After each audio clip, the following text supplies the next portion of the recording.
Okay, so gaveling in, good morning. Welcome to our final meeting of this interim study. It has been a bit of a Herculean effort to get us here, and I'm so grateful to all of the staff and committee members for their hard work. We have scheduled and rescheduled this meeting a number of times as a result of all of the busy work we had over the summer, and to get to this point where we can deliver good work for Nevadans across the state is something I'm really proud of and that every committee member should be proud of. Before we get started today, though, we need to go ahead and take roll. So if we could please call the roll to make sure we're all present. Thank you, Chair Kinsella. Senator Hardy? Here. Senator Reddy? Here. Assemblywoman Bilbray Axelrod? Here. Assemblywoman Hardy? Here. Assemblywoman Monk? Here. Chair Kinsella. I'm sorry, mute is a funny thing these days, and I appreciate Broadcast Services for your help. The first item on our agenda today before we move into our work session is public comment, and then we'll hear from Ms. Nancy Bruin from the Gwynn Center, and then we'll move into our work session. So if we could open the line for public comment.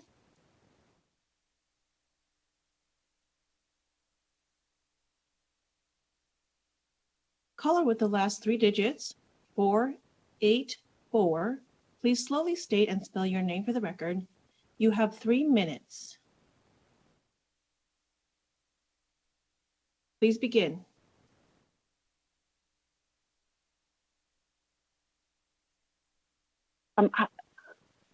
Hi, good morning. This is Maya Holmes. It's MayaHolmes.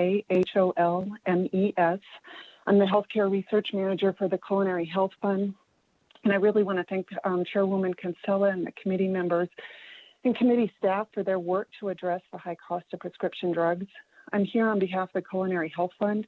As a nonprofit self-funded health plan, we provide health benefits to members of the Culinary Workers Union and their dependents. A critical priority for us is to ensure Nevadans have a healthcare market that provides universal access to quality and affordable healthcare, including prescription drugs.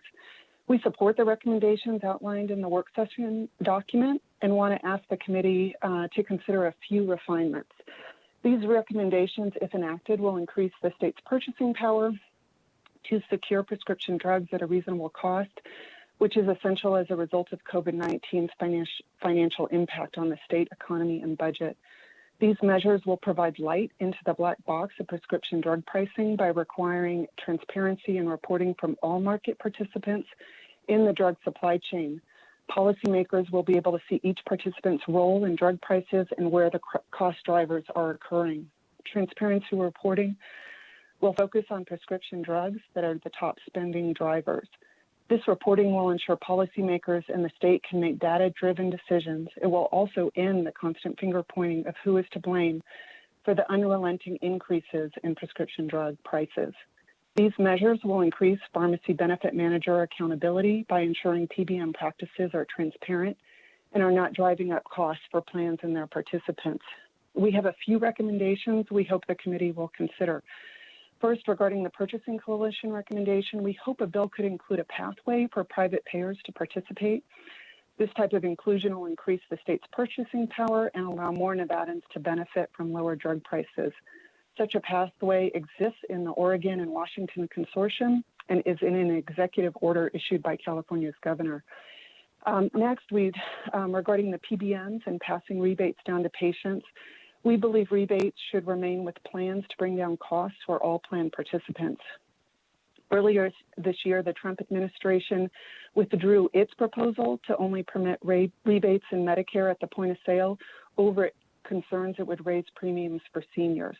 The Congressional Budget Office determined the proposed rule would cost the federal government $177 billion over 10 years. This pharmaceutical-backed industry proposal and other drug company-backed proposals like copay caps, elimination of deductibles and coupons do nothing to ensure drug companies actually bring down unaffordable drug prices. Patients need relief from high drug and healthcare costs, but a giveaway to the pharmaceutical industry will increase price gouging because pharmaceutical companies will be completely shielded from any incentives to address their prices. Their proposal is really just a cynical You are at acknowledgement 3 by the minutes. industry. Okay, that prices are unaffordable. It makes prices worse, and we are left with bigger problems and fewer ways to approach them. State statute should not further enable the bad behavior of this industry. Thank you.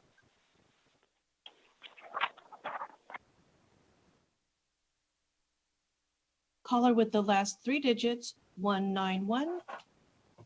Please slowly state and spell your name for the record. You have 3 minutes. You may begin.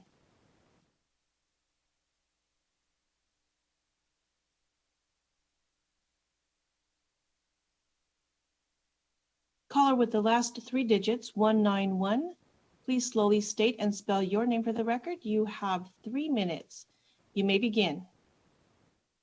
Good morning, committee. My name is Khanpham, Khanhpham, and I am with the Nevada Pharmacists Association.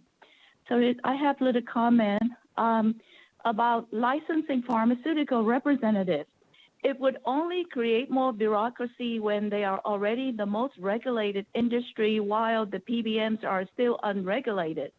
Creating this licensing requirement will increase the drug costs, restricting patient access to care and the drug they needed. I have worked side by side with physicians throughout the years and have witnessed such relief when the patient receives sample from medication to try before the doctor can decide which medication is best for their care without extra cost to them. The patient with limited income, senior patient who can no longer drive, and those patients who live in rural areas will be affected negatively. The PBMs are not subjected to any regulation nor required to register with the insurance commissioner of the state. The PBM have vertical integrated business and use ERISA law to practice anti-competitive tactics to limit the competition, drive revenue, and shroud the industry data in secrecy. The PBM should be required to register with the insurance commissioner and subjected to the same regulations like any other health-related industry. Thank you.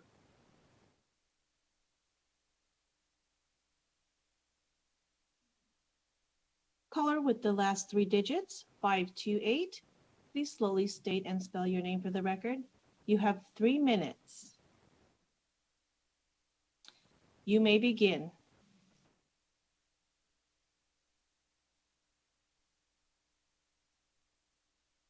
Good morning, Madam Chair, members of the committee. For the record, my name is Barry Gold, B-A-R-R-Y-G-O-L-D.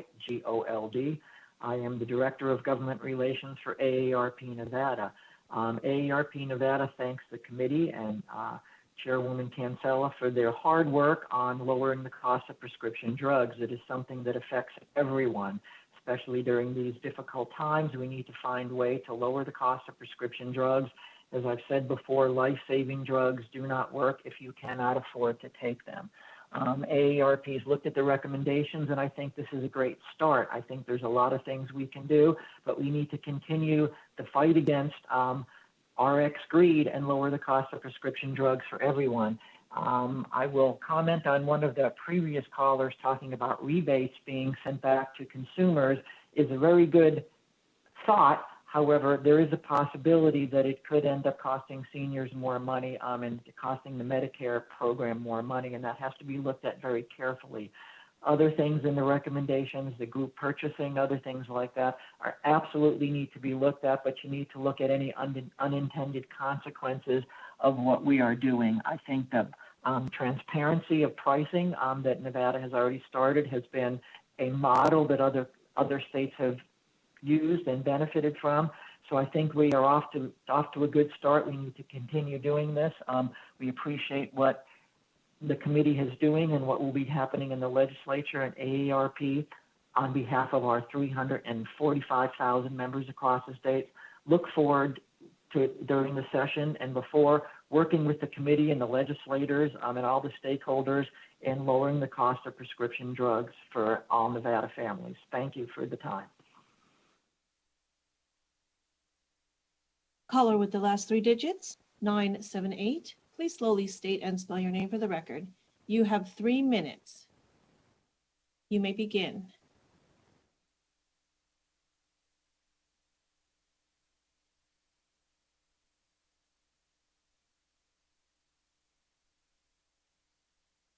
Good morning. My name is Carmela Gadsden. That's CarmelaGadsden. I'm reading on behalf of Lourdes Esparza. My name is Lourdes Esparza, and my grandmother, who has no medical insurance, lives with me here in Las Vegas, Nevada. My grandmother has diabetes and high blood pressure.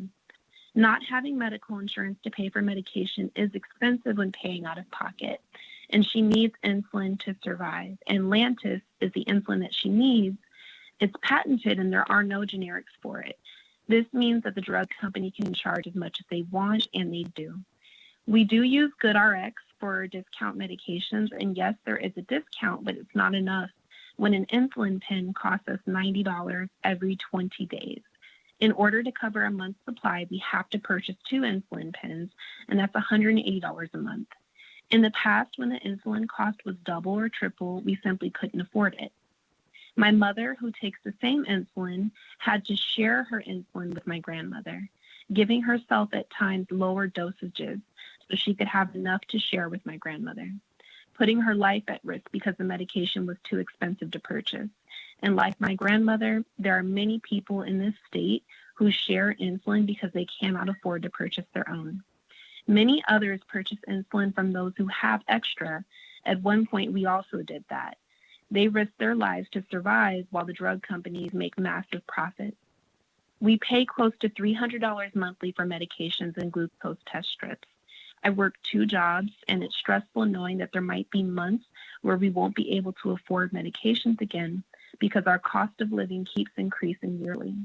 No one in this great state should have to go through what we have gone through, sharing insulin or purchasing insulin from someone you don't know because medications are too expensive.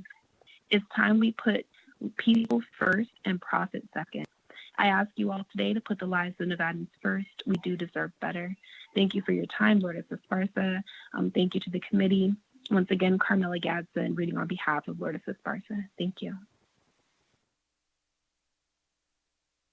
Caller with the last 3 digits, 066.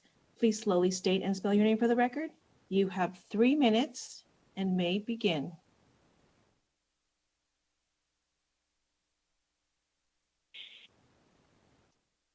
This is J.P. Hardy, a member of the public. One of the things that I noticed on the agenda is that we could probably enhance how we help people save money quickly by requiring health insurers to cover certain preventive prescription drugs before a patient's deductible is met, require at least half of the health plans to offer or offered by providers in Nevada to, 1, have prescription drug coverage from the first day with no deductibles. Number 2, fixed prescription copayment, allowing patients to pay a flat dollar amount per prescription, which is not percentage based. And number 3, limit copayments to not more than 1/12 of the patient's annual out-of-pocket spending maximum.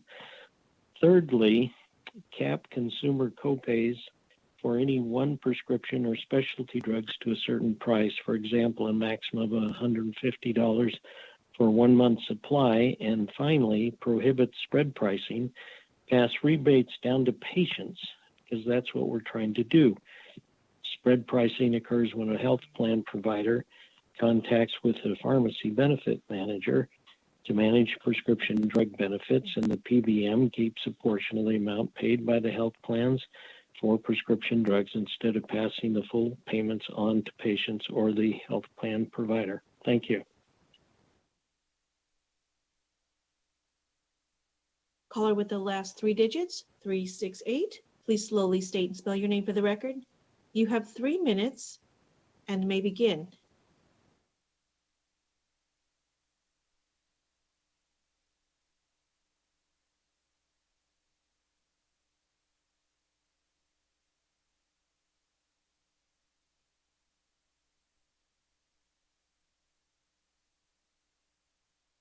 Caller with the last three digits, 368. Please slowly state and spell your name for the record. You have 3 minutes and may begin. My name is Elizabeth Dittenberg, ELIZABETH DITTENBER. I'm the Executive Director of the Nevada Chapter of the National Hemophilia Foundation. We would like to thank Chair Kinsella and the members of the committee for reviewing possible legislation proposals to help reduce barriers to affording prescriptions in Nevada. The Nevada Chapter of the National Hemophilia Foundation represents 500 patients living in Nevada affected by bleeding disorders. Affordability of prescriptions is of utmost concern to our patients, as the treatments for bleeding disorders can be exorbitantly expensive, yet are required to live a pain-free, productive life. I would like to request that committee consider banning the accumulator adjuster for commercial plans in Nevada, with introduction of language that allows enrollees to receive payments on behalf of them by another person. The intent of the recommendation is to ban the practice of not allowing third-party payments or supplements like those from a patient advocacy foundation or other patient assistance sources towards a patient's out-of-pocket cost calculations. Accumulator adjustment programs may result in higher costs to the payer when rolled out as a one-size-fits-all solution. This one-size-fits-all approach is short-sighted when applying the same ideology to life-saving specialty medications that have no generic alternative. With an average annual household income of $58,000, Americans rely on copay assistance programs as their sole means of accessing life-saving treatments. Many states have addressed legislation to ban accumulator adjustment policies, and legislation has passed in Virginia, West Virginia, and Arizona.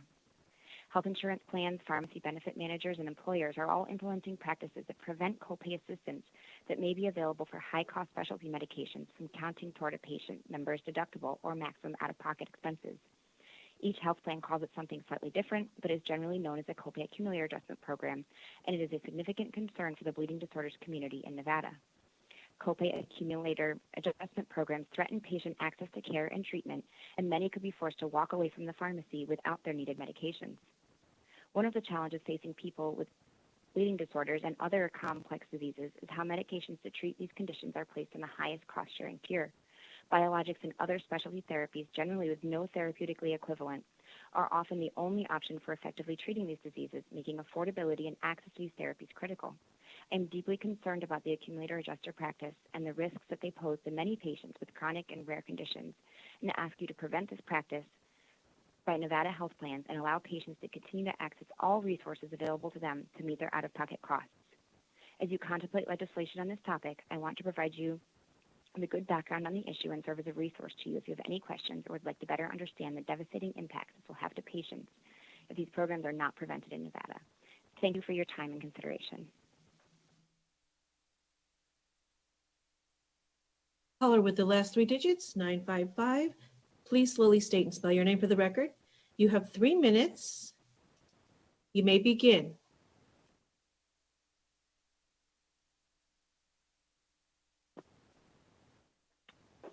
Hi, my name is Dave Padel. I'm with the Nevada Pharmacy Association. I want to say good morning and thank Chair Kinsella and the committee for trying to address this challenging issue. I'm a little concerned, though, that we're not addressing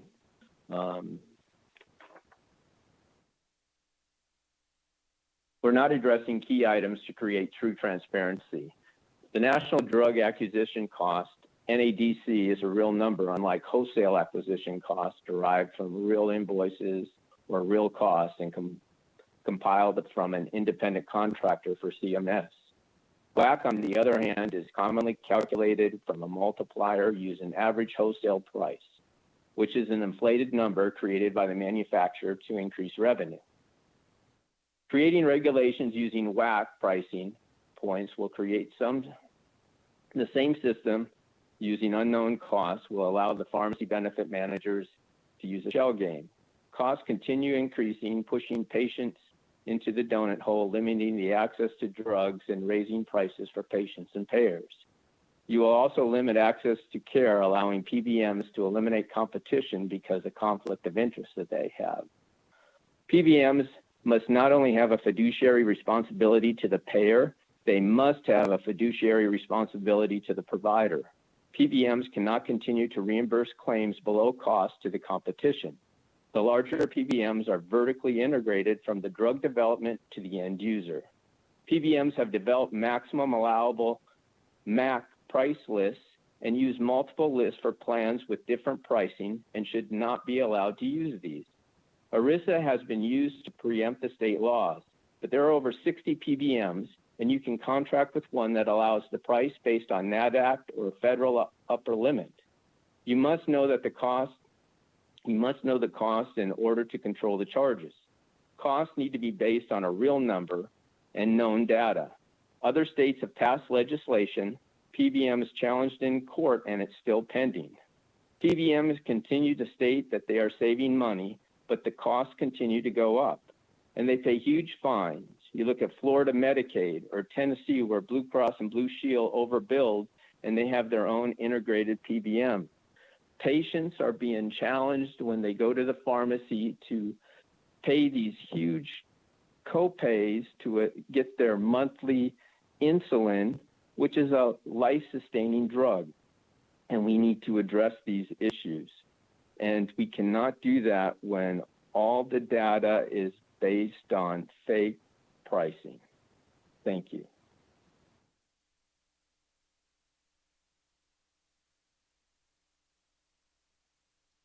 Madam Chair, there are no more callers at this time. Terrific. Thank you so much, Broadcast Services, for making sure that in this and every meeting, we're able to hear from the public. We will have another round of public comment at the end of the meeting. So if folks are watching and want to make comment at the end of our meeting, you may do so by calling 669-900-6833 and then entering the meeting ID number, which is 910-7160-2656, followed by the pound sign. This information is also available on the interim study page of the website of the Nevada Legislature. Folks can also email comments to rxdrugs@lcd.state.nv.us. You may also mail comments the Research Division at 401 South Carson Street in Carson City, Nevada, 89701, or you may fax your comments by faxing to 775-684-6600. Now, we will go through our meeting agenda, and I want to remind folks that we may take things out of order, but it seems to me like today we will get through our business in the order that it's listed on the agenda. And the first thing on deck is voting on the minutes from our last meeting, and we'll use a roll call vote to approve the minutes. Are there any questions about the minutes from the last meeting from members of the committee? No questions, Madam Chair. Move to approve. Great. Do we have a second? Second. Great. We have a motion from Senator Ratty, a second from Vice Chair Bill Bray Axelrod. Madam Chair, Yes, Senator Hardy. I was looking ahead at our work session, and I was unaware that item B in our work session was ever in the minutes of any meeting that we had.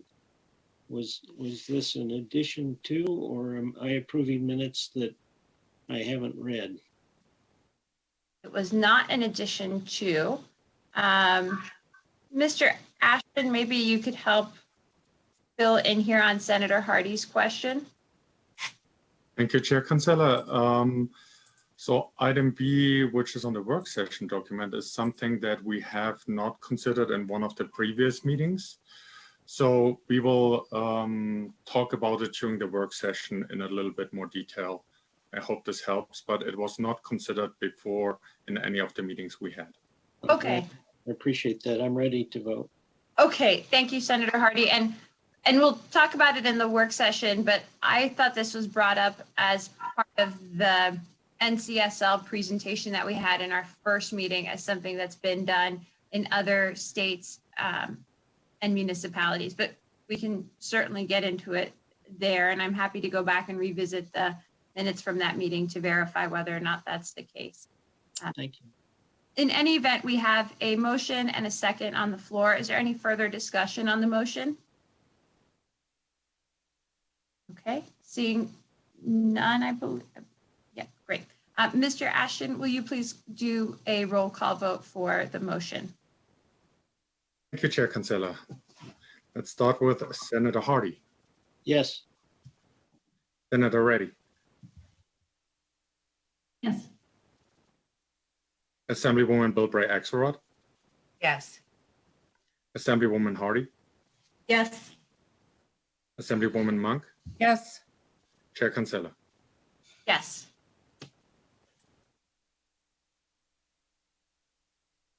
And I believe with that, the motion passes and the minutes from the last meeting are approved. Thank you, Mr. Ashton.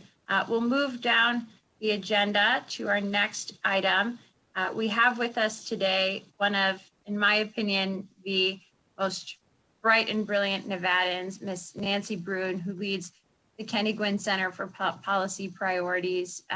The center has put together a report that I think is timely and necessary for this committee to hear. We'll have about 15 minutes for Ms. Brune to present, and then we'll take questions for about 5 minutes. Certainly, if the discussion is running longer, I'm open to entertaining a longer discussion. But with that, I'll turn the floor over to Ms. Brune.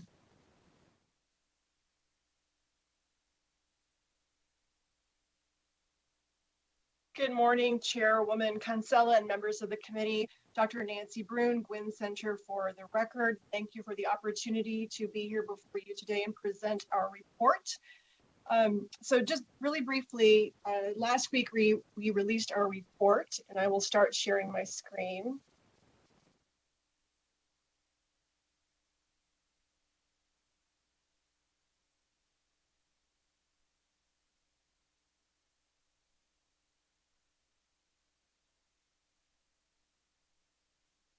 Sorry. Okay. Titled The Impact of COVID-19 on Communities of Color in Nevada. And the motivation for the report was twofold. First, we've seen many national reports indicating that people of color are disproportionately affected by COVID-19. So we wanted to see if those trends held up here in Nevada and what it looked like. Secondly, there's been a lot of discussion about the health impacts of COVID-19, and we wanted to start to look at the economic impacts here in Nevada of COVID-19. So first, we found that Latinos in Nevada account for a greater share of COVID-19 cases. I'm sorry, this is Wakanda Carter from Broadcast and Production Service. Your PowerPoint is not being shown. Can you cancel your share screen and re-share it again? Yes.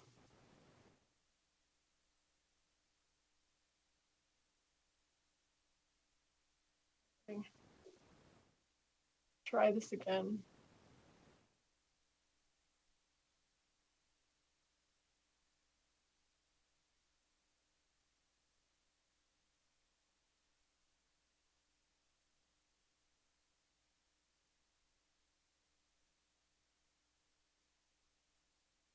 Can you see it now?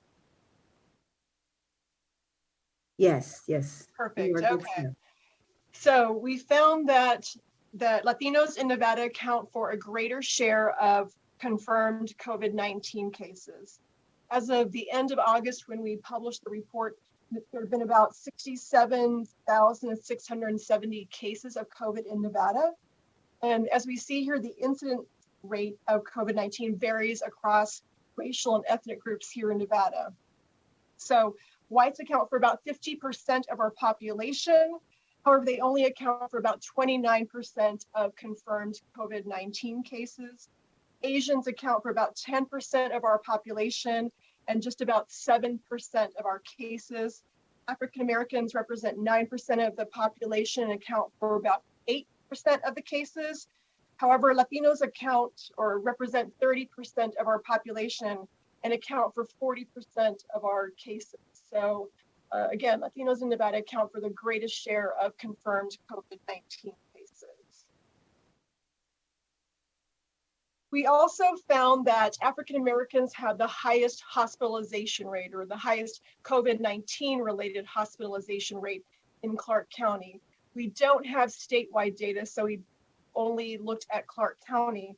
But as you see here, the statewide hospitalization rate for African Americans is almost 217 hospitalizations per 100,000 population. For whites, it is 120 hospitalizations per 100,000 population. So the rate for African Americans is almost twice of that of whites. We also see that COVID-19 mortality rates are higher for Asian Americans and African Americans relative to their share of the population. At the end of August, there are about 1,250 COVID-19 deaths here in Nevada. Asians account for 12% of deaths, but represent only about 10% of our population, and African Americans account for 12% of deaths, even though they represent only about 9% of the population. Again, so as we see that the mortality rates for these two groups is higher relative to their share of the population. So as we look at the impact of COVID-19 on communities of color, we start to puzzle about why this is. And the Centers for Disease Control and Prevention have reported that age, diabetes, heart disease, and lung diseases are among the most significant risk factors for COVID-19 related illness. And so as we see here in Nevada, the prevalence of those diseases also varies by racial and ethnic groups. For example, we see from this graph that the diabetes rates are higher among African Americans, which is the bold, the dark green line at the top, and Latinos, which is the purple line. We also see that African Americans suffer from the highest cardiovascular death rates here in Nevada. What's interesting is that whites and American Indians actually have the highest incidence prevalence of cardiovascular disease, but African Americans have the highest cardiovascular death rate here in Nevada. So in addition to some of the underlying health conditions, we also see that people of color in Nevada tend to have limited access to health care. So we know that in recent years, the number of Nevadans without health insurance has declined, largely due to our decision in 2015 to expand Medicaid. But despite these efforts, Nevada still ranks 7th in the country in the uninsured rate. And we see from this graph that there's variation in who has health insurance. So right now, about 11% of our population does not have health insurance. For Asians and whites, that number is actually lower. Their rate is 9%, which is at the national average. When we start looking at demographic groups, the number increases dramatically. So about 22% of American Indians don't have health insurance, and about 20% of Latinos don't have health insurance. About 11% of African Americans don't have health insurance. And as we reported in a report we did last year in 2019, looking at the uninsured population here in Nevada, we found that while our population, the Latino population represents about 30% of our state's overall population, 36, it accounts for 60% of the uninsured population. And one of the factors for that is the fact that we have a large immigrant population. So about 27% of the uninsured Nevadans lacked coverage due to immigration status. As many of you probably know, we have the highest rate of undocumented or unauthorized immigrants as a share of the population in the country. We are followed by California and then Texas. About unauthorized immigrants account for about 1/3 of all immigrants here in Nevada. A recent report by the Kaiser Family Foundation also looks at access to employer-sponsored health insurance. About almost 2/3 of whites have access to employer-sponsored health insurance, the number drops dramatically when you look at other groups. So about 48% of Latinos have access to employer-sponsored health insurance. About 42% of African Americans have access to employer-sponsored health insurance. And so as we know, thinking about health insurance and access to health insurance as it relates to COVID, if a person doesn't have health insurance, they may delay getting tested, they may delay getting treatment if they have symptoms.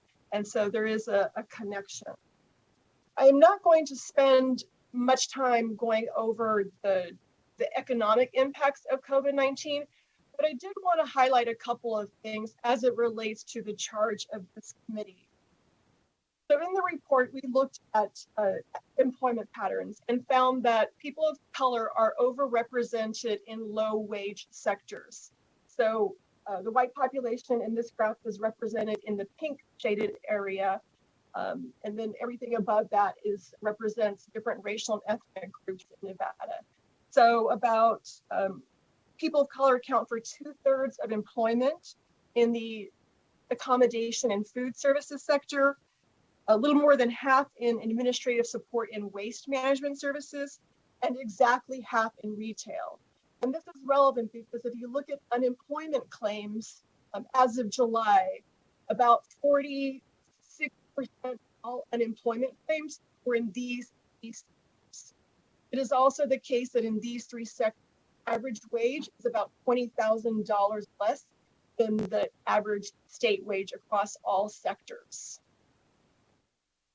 And so what this means is that folks or communities of color or people of color are often in low wage jobs. They're coupled with job losses. And right now we know there's been a backlog of in the unemployment insurance, our state unemployment insurance in DETR. And so it's created real cash flow constraints in many households of color. And so subsequently, many of our people of color, our households of color, may face challenges paying for rent. We spent a lot of time talking about the eviction risk crisis, seeking medical attention, or paying for prescription drugs at this point in time. I'm going to leave with this last slide. I should have retitled it. It may seem a little off topic talking about evictions, but just by way of background, we partnered with the Nevada Housing Coalition in March just to look at housing trends and market conditions over time, going back as far as 9/11 and then looking at the Great Recession. And we all had an aha moment when we looked at this chart, because if you look at recovery after the Great Recession, you see that as our economy started to recover after the Great Recession, the unemployment rate is marked by the gray line, started to come down. Eviction filings and eviction rates started to pick upwards. And so the takeaway is that even when it seems that our economy is recovering and we're moving forward, we do see almost a lagged effect in some of the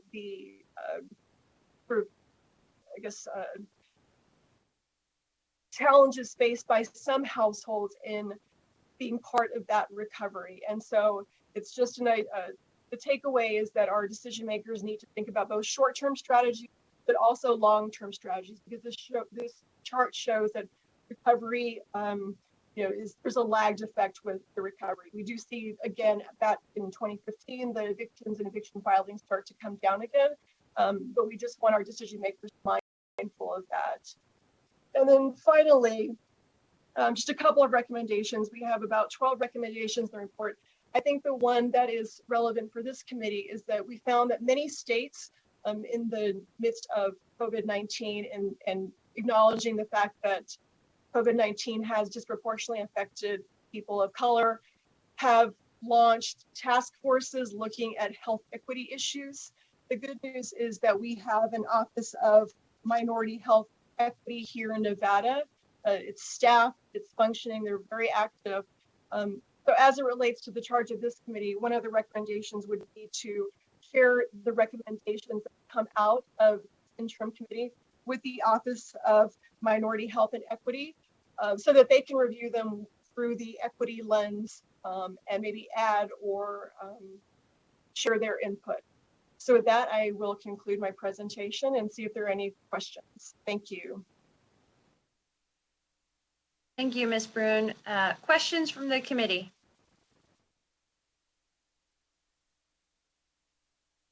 I can't see everyone, so if you have a question, go ahead and jump in.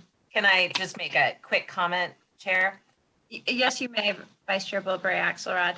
Thank you, and thank you very much for this presentation. I found myself picking up my phone and taking pictures of some of the slides because they were just quite startling. And I really appreciate having this information just so easy to understand. And I think that's something that we can take out to the folks that we meet with. And you made it very easy to advocate on behalf of those folks. So thank you for the presentation. Thank you, Assemblywoman. Other questions or comments from committee members? Senator Hardy. Thank you, Madam Chair.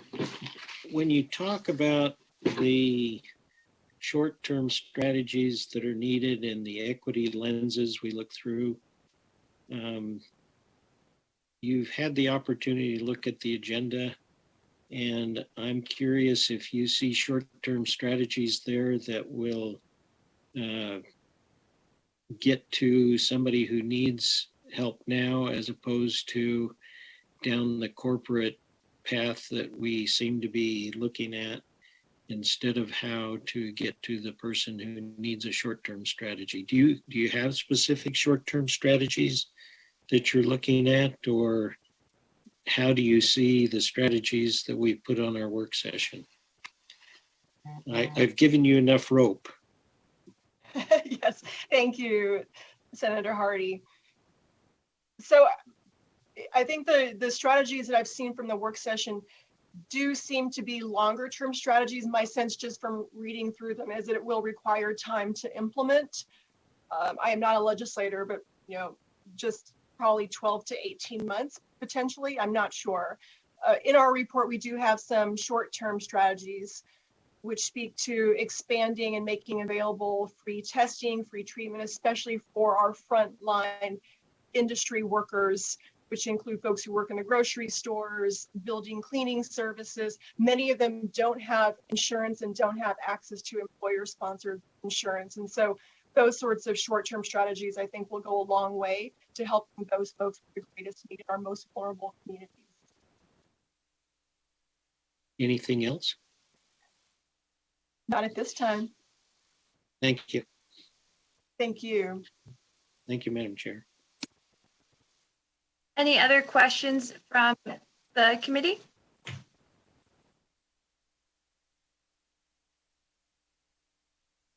Then I would extend my gratitude to you, Ms. Brune, and to everyone at the Gwynn Center who worked so hard on this report. We know that the effects of the pandemic on our healthcare system as a whole, but especially on our vulnerable communities, is going to be with us for a long time. And it's my opinion that the pandemic has not made our healthcare system worse. Rather, it has exposed the inequities that were already there. It has just shown a spotlight on them in a way that should force us to take action. And I very much appreciate your work both on this and on every other issue, especially on housing. So thank you for being with us today. Thank you, Chairwoman Cancel. And I will plan to see that we are working on a follow-on report, which is looking at COVID-19 and the impact of COVID-19 on our general healthcare infrastructure. So we look forward to sharing the results of that report with you at the appropriate time.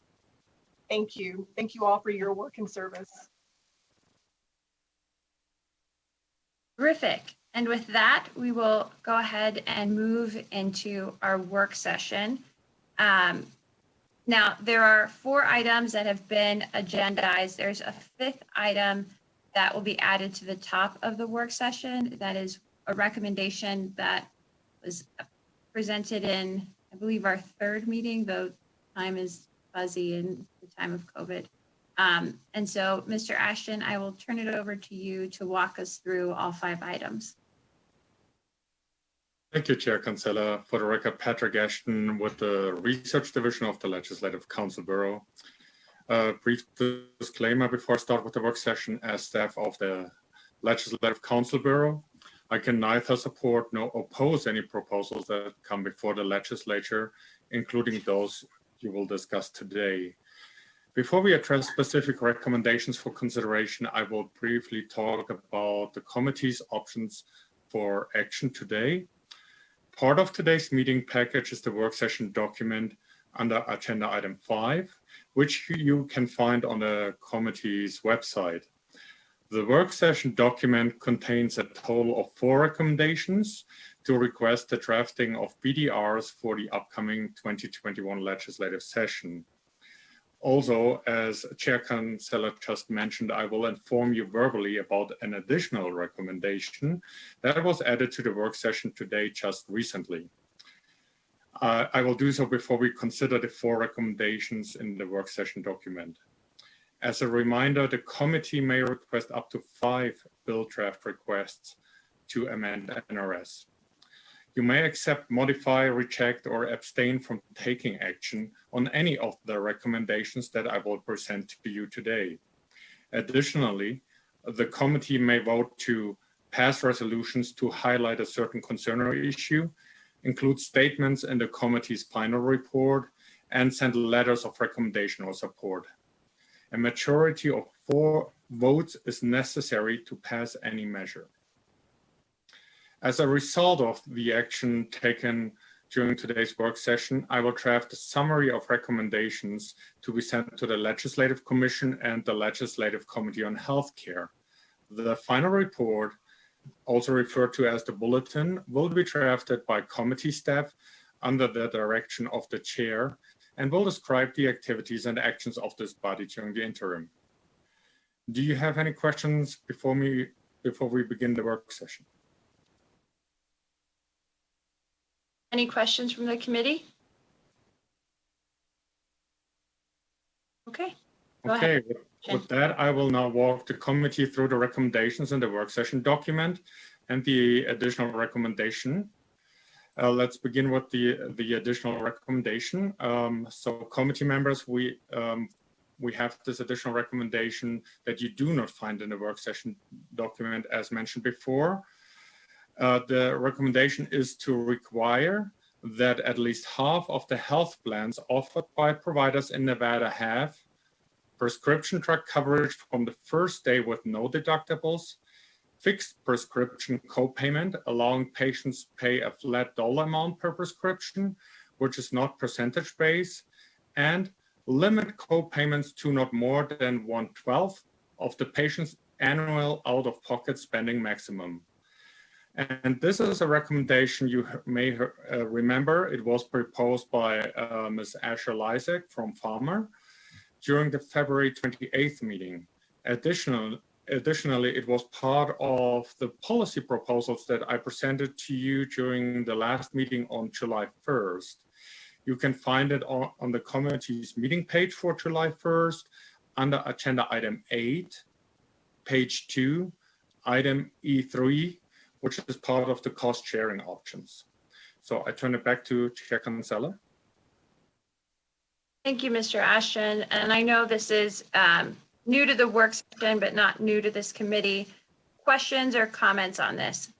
Move to approve. Okay, we have a motion to approve from Senator Hardy. Second. A second from Assemblywoman Monk. Is there discussion on the motion? Okay, all those in favor? Yes. Yes. Yes. I'm sorry. I forget that in the virtual world, we have to do the roll call vote. My apologies, Mr. Ashton. It's floor is yours to do the roll call vote. I apologize. Thank you, Chair Kinsella. Senator Hardy? Yes. Senator Reddy?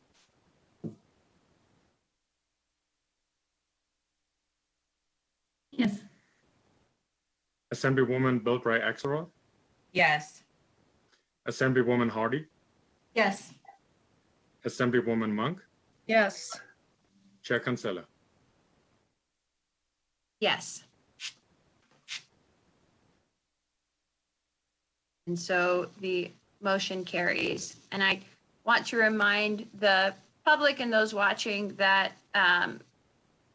while these are votes to move these BDRs into the session, committee members are not bound to support these measures in session, and that until we see final BDR language, these are votes in favor of moving these ideas forward to become bill draft requests. And so we will continue to fine tune them to ensure that we get the policy correct and that the language is correct like we would any other bill. And with that, we will move to the next item. Mr. Ashton. Thank you, Chair Cancela. So now we go to the work session document to item A. The first recommendation A is to draft a bill to allow the establishment of intra and interstate purchasing coalitions by the Department of Health and Human Services, in short DHHS.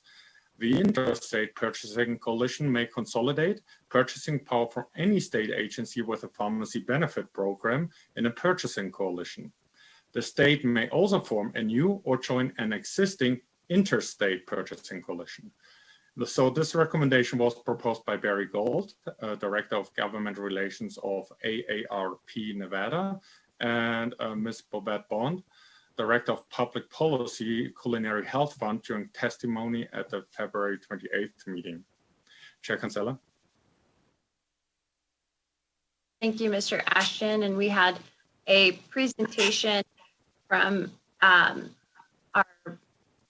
sorry, I had a little bit of an echo and distracted, but we did have a presentation from the Northwest Purchasing Coalition to talk about how these kinds of group purchasing agreements can work in practice and what they may look like. And with that, I would accept a motion to accept item A as a bill draft request from this committee. So moved. Okay, we have a first from Vice Chair Bilbray Axelrod. Second. I'll take the second from Senator Hardy, so we get both chambers. Any discussion on the motion? Mr. Ashton, if you would please take the roll call vote. Thank you, Chair Cancela. Senator Hardy. Yes. Senator Reddy. Yes. Assemblywoman Bilbray Axelrod. Yes. Assemblywoman Hardy. Yes. Assemblywoman Monk. Yes. Chair Cancela. Yes. So the motion carries. We'll move on to the next item, Mr. Ashton. Thank you, Chair Cancela. The second recommendation, item B of the work session document, is to draft a bill to amend statutes related to the reporting of pharmaceutical sales representatives to require DHHS to license representatives who are operating within the state. And this recommendation is proposed by this committee. Chair Cancela. Thank you, Mr. Ashton. And this builds on current statute. Today, all pharmaceutical sales reps have to report a series of transparency measures to the state. Those are compiled and are part of our public reports on everything from samples that are left behind to how much is spent by reps on things like food for doctors' offices. This measure would enhance current statute by creating a licensing requirement so that the state is able to generate the revenue necessary to track such transparency programs and ensure that they are able to sustain themselves. And with that, I would take a motion to approve. So moved. I have a motion from Senator Ratty.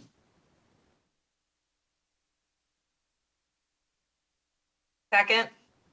Second from Vice Chair Bilbray Axelrod. Discussion on the motion. Madam Chair. Senator Hardy. So, to your point about transparency and things, I looked up NRS 439B.660, Section 1, that requires manufacturers required to provide a list of their pharmaceutical sales representatives in Section 6, sub B. So I appreciated that it enhances. I'm not sure that In fact, I can't go to the point where I have to add another layer of credentialing and licensing on top of that. So I will be a no on this. Thank you. Understood. Any other comments on the measure?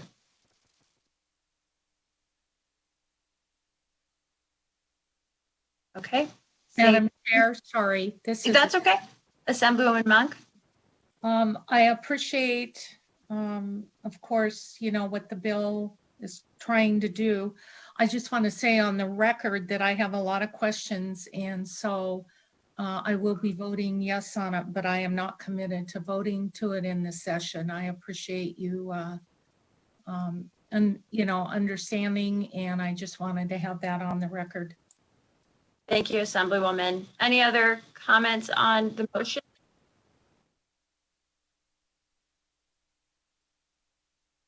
Okay, Mr. Ashton, if you would please call the roll or take the vote. Thank you, Chair Kinsella. Senator Hardy? No. Senator Reddy? Yes. Assemblywoman Bilbray-Axelrod? Yes. Assemblywoman Hardy? No. Assemblywoman Monk? Yes. Chair Kinsella? Yes, and with that, the motion carries. We'll move on to the next item, please. Thank you, Chair Kinsella. The third recommendation on the work session document, item C, is to draft a bill to amend statutes NRS 439B 600 through 439B 695 related to the reporting and tracking of information concerning the pricing of asthma and diabetes prescription drugs. So members, please see attachment A in the work session document, which contains the relevant statutes for this recommendation to review for your convenience. Please see also relevant sections in attachment B of the work session document. This is a draft drug transparency model legislation from the National Academy for State Health Policy, which was submitted to committee staff by Beth Slamowitz, Senior Advisor on Pharmacy from the Division of Healthcare Financing and Policy, DHHS. I will walk you through the different proposals of these recommendations. The measure expands the mentioned statutes to expands NRS 439B 635 and 439B 640 to require the manufacturer of any prescription drug that has been subject to a price increase described in subsection 2 of NRS 439B 630, in addition to essential diabetes and asthma medication, to report the information described in this section. So it would expand it to any other prescription drugs that has a price increase, as you can find in subsection 2 of NRS 439B 630.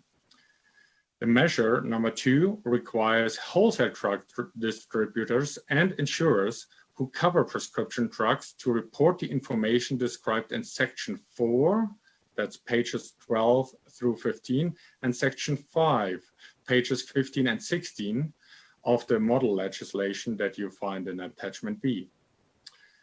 Item 3 modifies the reporting requirements for PBMs, pharmacy benefit managers, set forth in NRS 439B 645, that in addition to information about essential diabetes and asthma drugs, PBMs shall report the information for prescription drugs described in subsection 1 of section 5 that you find on page 15 of the model legislation.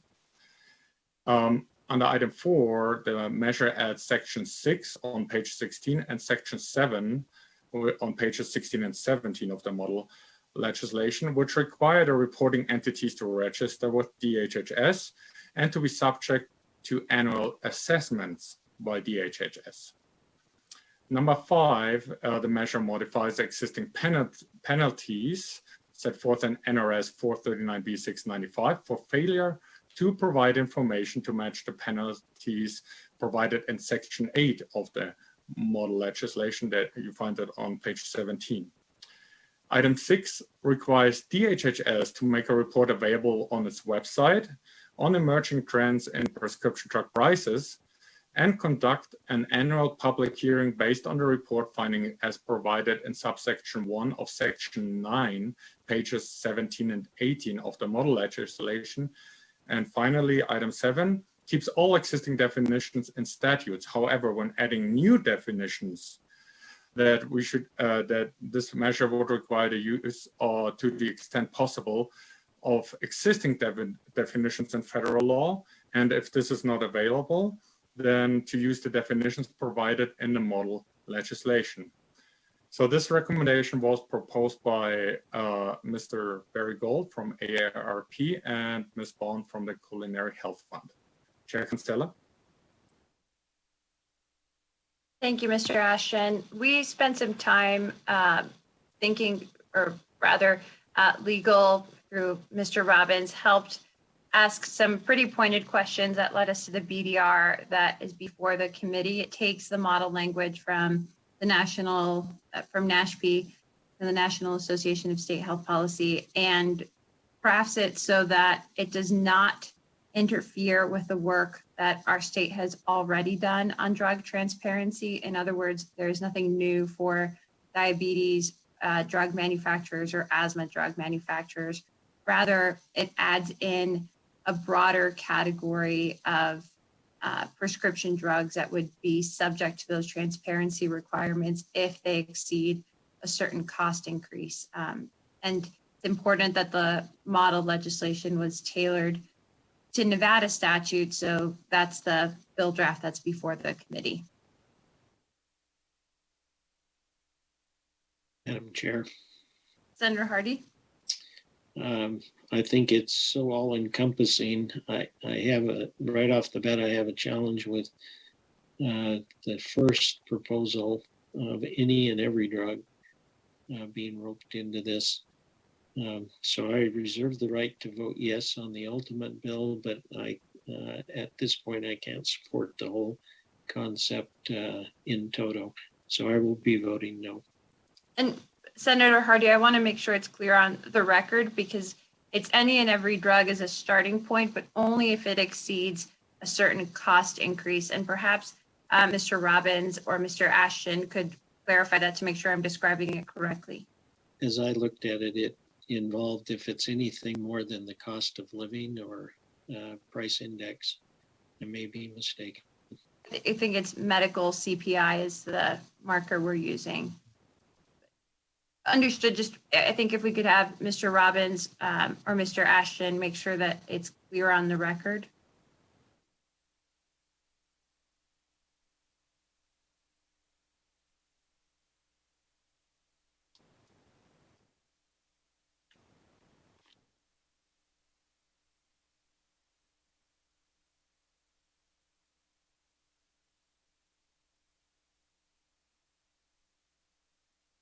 So as I read 439B.630, the percentage increase in the consumer price index medical care component during immediately preceding calendar year, or twice the percentage increase of the consumer price index medical care component during the immediate preceding 2 calendar years, is the NRS that it alludes to in our work session document.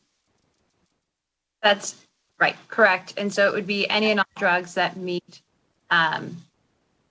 those triggers. So not, just so it's clear on the record, Senator, not all drugs would be subject to these transparency requirements, only those that have a significant price increase as defined by the triggers in NRS.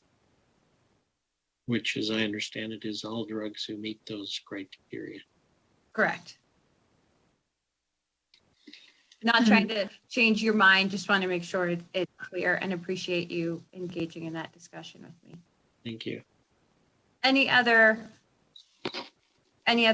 discussion before we call for a motion? Chair Cancela, this is Senator Reddy.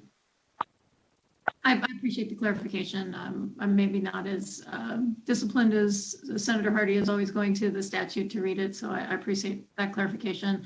I think that that's a great idea. I think healthcare CPI makes sense as a marker, and I'm particularly because the increase in healthcare costs has been significant. And so that means that if that, if we're going up by 10%, 12% sometimes a year, if the drug cost has gone up by 10 or 12%, I think we should be looking into why. I think we want to know more information about that. And so to me, if it's good enough for diabetes drugs, it's good enough for asthma drugs, it should make sense for all other drugs, particularly though to make it manageable, those drugs where we're seeing a significant price increase. That's the work of this committee, is to try to dig into why drug pricing is going through the roof. I think we've all are on the same page that that is happening. So I want to know this data. I think it's helpful for us to make decisions. So I very much support this. Thank you, Senator Ratty. And I would add that this is directly in response to the public comment we've heard of folks with chronic conditions that are not diabetes, that are not asthma, that are still very much patients who are suffering because of unaffordable drugs. And currently we don't have a way in state to answer the question of why the price on those drugs has increased so significantly. With that, I would. Senator Cancela. Oh, yes, Assemblywoman Hardy. Hi, I too, I'm going to vote yes out of the committee, but I do want to make sure that Senator Hardy's concerns about the price, that we are just targeting those that increase a certain amount. So I just wanted to put that on the record. Thank you, Assemblywoman. Appreciate that. If there's no other discussion, okay. Is there a motion to move the measure forward? Move to approve. Okay, we have a motion to approve from Senator Ratty. Second. Second from Vice Chair Bilbray Axelrod. Any discussion? Okay, with that, Mr. Ashton, if you would please take the roll call vote. Senator Hardy, No. Senator Reddy, Yes. Assemblywoman Bilbray Axelrod, Yes. Assemblywoman Hardy, Yes. Assemblywoman Monk, Yes. Chair Cancela. Yes. And with that, the motion carries. We have one more committee and then we have completed our interim study work. I'm almost sad to see us come to this point, but we'll happily turn it over to Mr. Ashton nonetheless. Thank you, Chair Cancela. The fourth and final recommendation in the work session document is to draft a bill to amend statutes related to PBMs, pharmacy benefit managers, to first require PBMs who are operating within the state to obtain a license from DHHS. Second, prohibit PBMs from using spread pricing, and to specify that a PBM shall agree to only enter into contracts with third-party payers that are fully transparent for the contractual parties. The PBM's only source of income shall be from disclosed administration fees for services. All manufacturer discounts, product pricing incentives, and fees collected by PBM must be reimbursed to the third-party payer. Rebates shall be passed down to patients. Item 3, the measure would require a PBM to allow a client, such as a health insurance provider, full audit rights, including, but not limited to, pharmacy claims, rebates, and similar information needed to assure compliance. And finally, number 4, to establish a fiduciary responsibility for a PBM to a third-party payer. The benefit of the payer is the primary and sole interest of the fiduciary, and any conflict with that role must be disclosed and avoided. One thing I would like to add to item 1 of the recommendation D is that the measure should also include that DHHS can charge a fee for the licensing. So that's something that is not stated in the work session document, but I want to make it clear on the record. And all these proposals were recommended by Ms. Bond from the Culinary Health Fund. However, proposal number 2 requires rebates to be passed down to patients instead of passing them down to health plan providers. This adjustment stems from the proposals by Mr. Gold, AARP, and Asher Lysak, the Deputy Vice President of Pharma. Chair Cancela. Thank you, Mr. Ashton. And I would say that something that's important to me as we finalize the work of this committee is to have work on every piece of the drug pricing chain, and with transparency and changes to copays and changes to pharmaceutical sales reps. We've addressed a number of different pieces, and there is some transparency requirement as part of the previous BDR on pharmacy benefit managers. This measure creates a much broader set of requirements on pharmacy benefit managers and allows us to examine pretty deeply that piece of the drug pricing chain. It's an entity, it's a series of entities that I think are important to look at holistically as opposed to just taking one piece of the puzzle at a time. And that's why this BDR is so broad in its multiple pieces. Any questions or comments from committee members? Cancela, if I may, Patrick Ashton for the record. Yes, go ahead, Mr. Ashton. So Chair Cancela and committee members, I wanted to clarify also under item B of the work session document, which talks about the licensure of pharmaceutical sales representative, that also here I would like to mention on the record that this licensing would also authorize DHHS to charge a fee for the licensing of pharmaceutical sales representatives, similar to what we are discussing right now under item D for pharmacy benefit managers. Just want to clarify that for the record. Thank you, Chair Cancela. Thank you, Mr. Ashton. Madam Chair, Senator Hardy? I think the discussion on PBMs needs to be had. I recognize that there is revenue that has to be raised in order to do some of the things that we're looking at. So I'm supportive of the concept of looking at the PBMs and how we can do it. I think it's a bigger,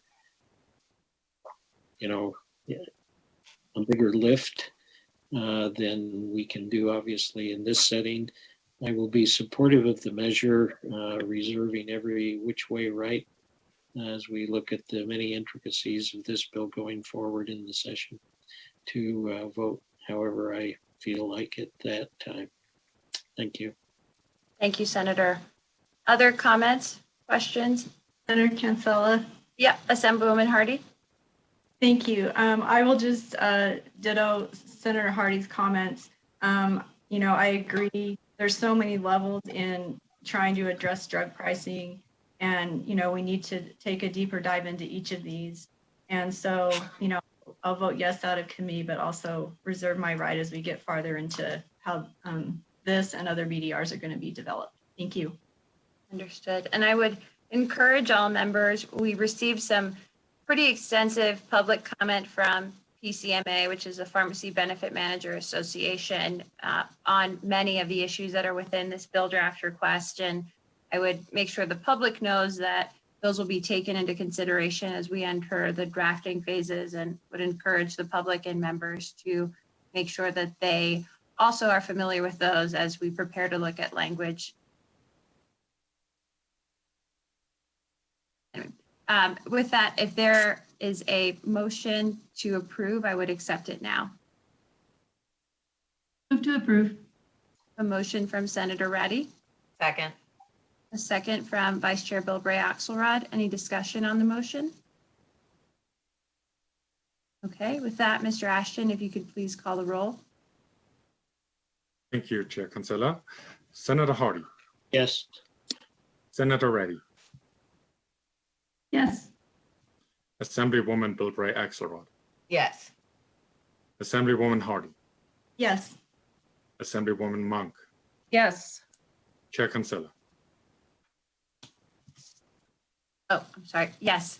And with that, the motion carries. And I believe, Mr. Ashton, that concludes our work session. That's correct. Great. And with that, we'll close the work session and move into our final public comment. We'll take a short break to allow broadcast services to shift into public comment and open the line. Yes. Before we close the work session, can I just make a comment? Sure. So I just wanted to take this minute. I know we'll go into public comment, but specifically on the work session and the work that was just completed, I just wanted to take this moment to thank you and Vice Chair Bilbray Axelrod for your work on this committee. I know that there are a group of recommendations here that we've heard through public comment that some stakeholders like some stakeholders like others, some dislike some dislike others. And I think you see that reflected in the conversation that we've had today.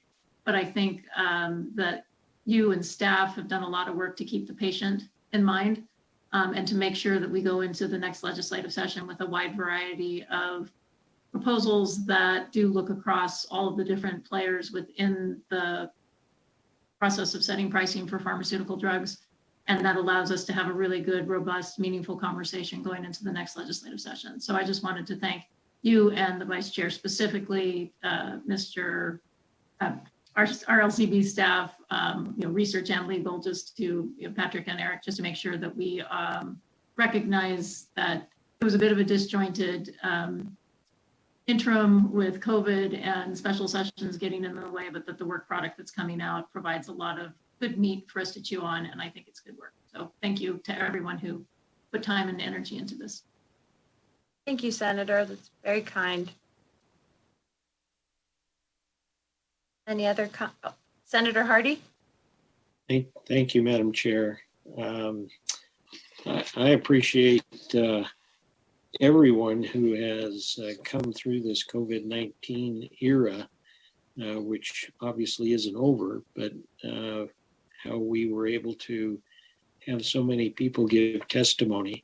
And I'm grateful for the winnowing down the things that are coming out of committee, recognizing that I'm sure that there will be other opportunities to have other BDRs come forward that will address some of the short-term strategies that I think are still needed.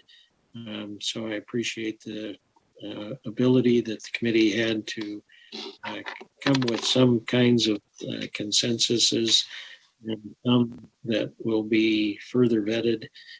So I look forward to the session that we will be able to get people some short-term relief and look long-term at some other strategies. So I think the committee was able to do some things during the era that hopefully we can move forward with all of these discussions. So thank you, Madam Chair, for guiding this process through. Appreciate it. Thank you. Thank you, Senator. And certainly thank you to all of the committee members for your patience and grace as we navigated this virtual environment. I know that it's challenging at times, but really appreciate all the work that we've all done. And I'm looking forward to continuing this work into the next legislative session, which some days feels very far away, but is actually not so far away at all. And very much looking forward to working with you all. And with that, I believe Broadcast Services has opened the line for public comment, and we'll take our final batch of public comment. Caller with the last three digits, 978. Please slowly state and spell your name for the record. You have 3 minutes. You may begin.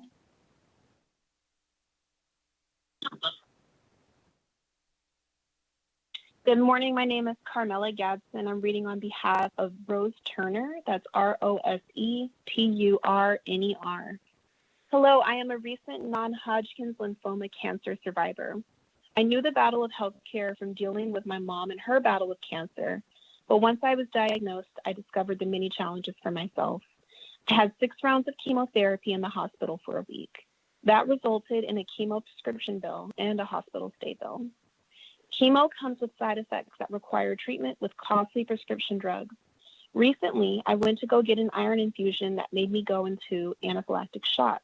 While I was going through this, my nurses were busy with another patient and they didn't notice me. And I tried to look for my EpiPen, but because I haven't been able to afford a new one, the EpiPen that I did have was expired. The copay for my EpiPens cost $50, and I had to choose what I can afford to get. It's a shame that I had to decide between medicines. I ended up having a heart attack that day.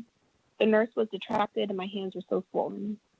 The sad thing is that so many factors could have prevented it. These medications are life-saving and the cost is killing people.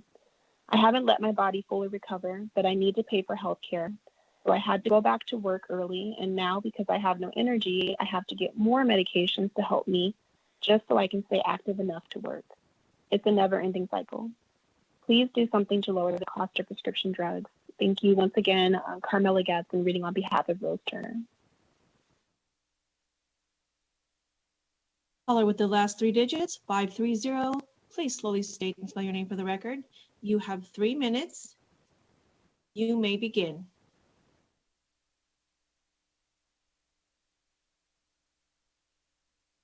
Good morning. My name is Bill Head with PCMA, BILLHEAD. And thank you for the opportunity to speak this morning. And thank you, Chair Kinsella and members of the committee. Very much appreciate the way the committee has conducted its business, particularly as stated earlier in these trying times. So thank you for very much being open to the public. We did submit a letter with extensive comments on the PBM proposals. I won't go over those again since they are in the letter, but I will highlight one thing that we did not include in our letter that is included in the PBM recommendation, and that is passing on rebates to patients. And 2 comments on that. One is, it's interesting, if not ironic, that pharma's position is that rebates add to the cost of drugs, yet their proposal is not to eliminate rebates, but simply to pass them on to the consumer. And that's very appealing in a sense, but if they're adding to the cost, would not the appropriate proposal be to eliminate them? That being said, it's important to note that more than 95%, on average, more than 95% of all rebate dollars are in fact passed on to the health plan. And getting back to a point that Assemblywoman Monk made at an earlier meeting, and I was unable to answer at the time, but her question was, why is it so challenging or difficult to pass on the rebate to the consumer at the point of sale? And the reason is there's not a rebate at the point of sale. The dispensing of one drug or 100 drugs won't necessarily trigger any rebate. Rebates are reconciled many months and sometimes more than a year after the terms of the rebate agreement between the PBM and the manufacturer are met. So the dispensing of a single drug or even thousands of drugs may not meet the threshold. So giving a rebate to a consumer, a patient at the point of sale, helps in the immediate need, I think, for that patient. But in the long term, what if the rebate is never passed through, is never paid by the manufacturer to the PBM and or to the health plan? Are we then in the position of going back to that patient and asking for that money back? I just want everybody to think through the logistics of that. And certainly it's hard to argue with the appeal of giving some relief to the patient at the counter. But I just want to make the committee aware that it does have its problems. And I'll conclude with that. And again, thank you for the opportunity to work with you and look forward to working with you throughout the rest of the year and certainly going into the 2021 session. Thank you very much. Caller with the last 3 digits, 026. Please slowly state and spell your name for the record. You have 3 minutes and may begin.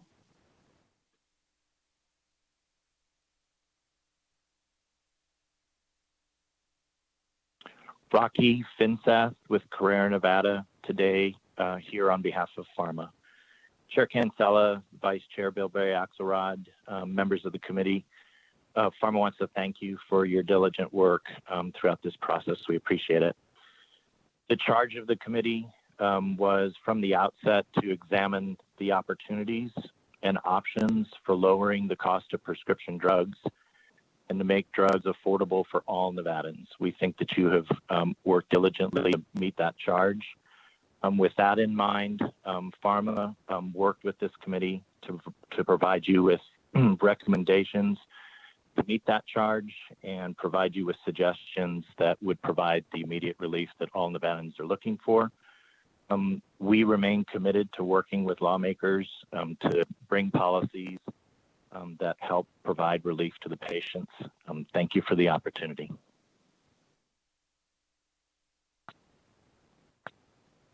Caller with the last three digits, 191. Please slowly state and spell your name for the record. You have 3 minutes and may begin.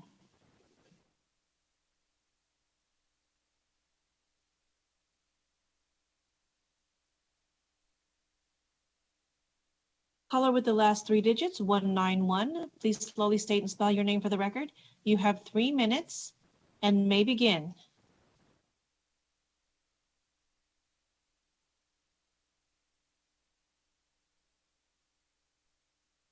Caller with the last three digits, 484.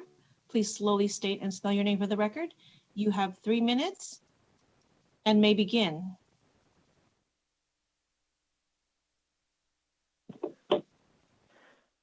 Hi, this is Maya Holmes again from the Culinary Health Fund, MAYAHOLMES. I just wanted to put on the record regarding the fifth proposal from the pharmaceutical industry. And I also just wanted to really thank the committee and the staff again for all their tremendous work on such an important issue. But regarding the fifth proposal, I mean, we share the desire and certainly understand the desire to provide immediate relief to patients dealing with high costs, but that needs to be a very thoughtful approach, and we don't think this is. We need to remember that those costs from, putting that the costs, if you have copay caps or deductible caps, those costs are simply not going to disappear. Those costs are going to show up in higher premiums and other costs that patients are paying. And those costs, those caps are not going to help the uninsured. A number of the horrific stories we hear about in the press of people not being able to afford their medications, and of the uninsured grandmother we heard about this morning, those provisions will not help those patients. Those patients are still going to face the full cash price charged by drug companies. And so those are just some of the reasons why addressing the issue of high prices of drugs is so essential in taking this long-term approach. The high prices we pay for prescription drugs, it is the fundamental problem. We have the most expensive healthcare in the world, not because we use more healthcare, we don't. Not because we have better healthcare, we don't. Not because we have better outcomes, we don't. It is because we pay the highest prices in the world for our healthcare, and prescription drugs are a critical driver of those healthcare prices. Research has shown this over and over again. Any type of action around copays and deductibles proposed by the pharmaceutical industry must be extremely targeted, thoughtful, and based on real and actual data. Otherwise, it is just a blank check to the pharmaceutical industry to price gouge and drive up healthcare costs for public and private payers and patients in a time of extreme fiscal difficulty for the state. The Patient Protection Commission is proposing a BDR for an all-payer claims database. Over 20 states have these databases, and they provide data on what payers and patients are paying for drugs, as well as what the spending trends are over time. APCDs, coupled with the drug price transparency that we have and that is being proposed, will be critical to providing real data on which drugs are creating the most affordability challenges for patients and public and private payers, and why those drugs are costing so much. We need that level of data to make targeted, thoughtful, and evidence-based policy and avoid big giveaways to the pharmaceutical industry that shields them from the effects of their high prices, while patients and public and private payers continue to face higher and higher healthcare and drug costs, far outpacing inflation year after year. Thank you. Caller with the last three digits, 035. Please slowly state and spell your name for the record. You have 3 minutes. You may begin.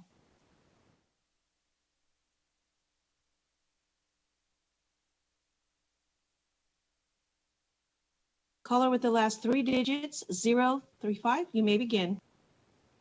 Hi, can you hear me okay? Hello? Yes, you may begin.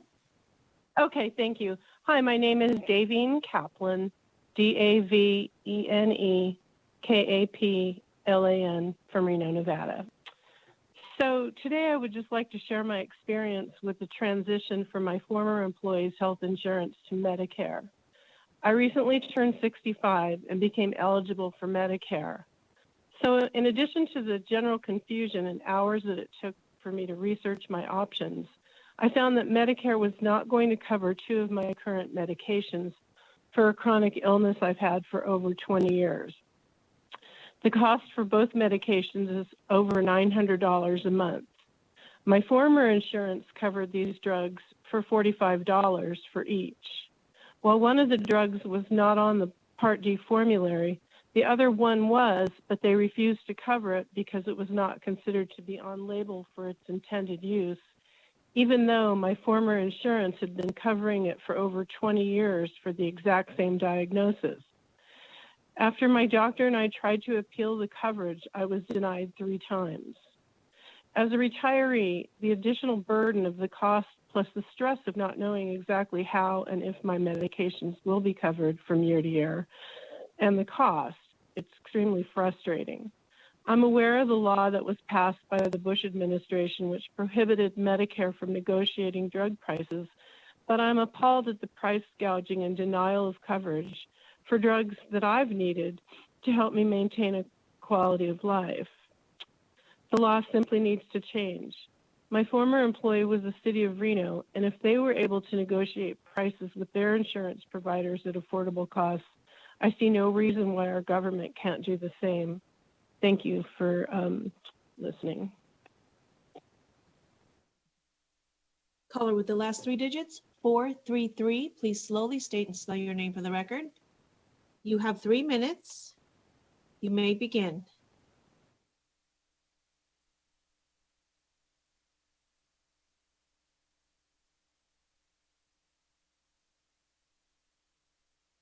Caller with the last 3 digits, 609. Please slowly state and spell your name for the record. You may begin. Hello, can you hear me? Yes, you may go ahead. Okay, 1 second, please. Alrighty. For the record, my name is Jessica Kahn.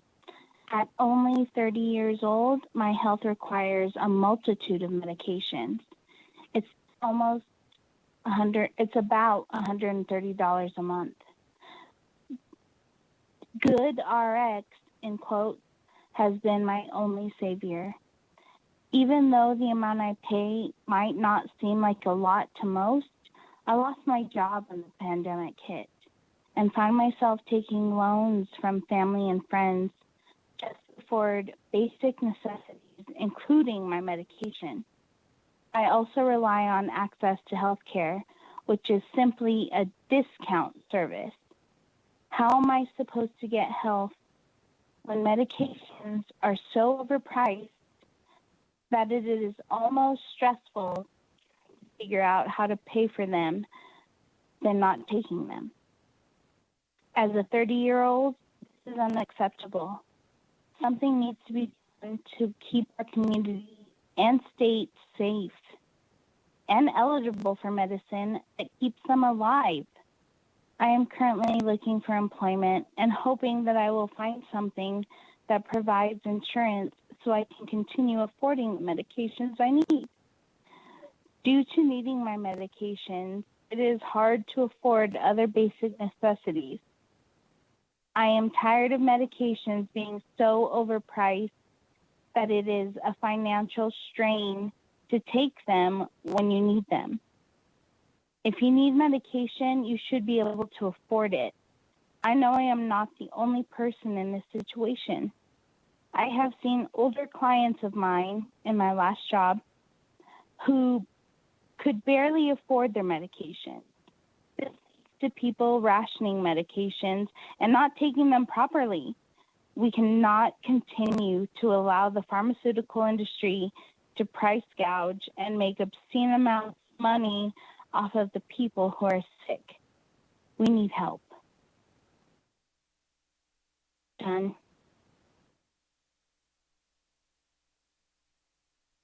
Caller with the last three digits, 191. Please slowly state and spell your name for the record. You may begin.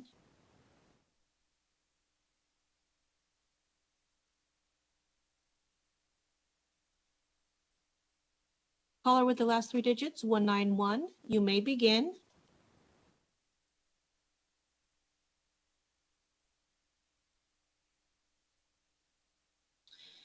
Madam Chair, there are no more callers at this time.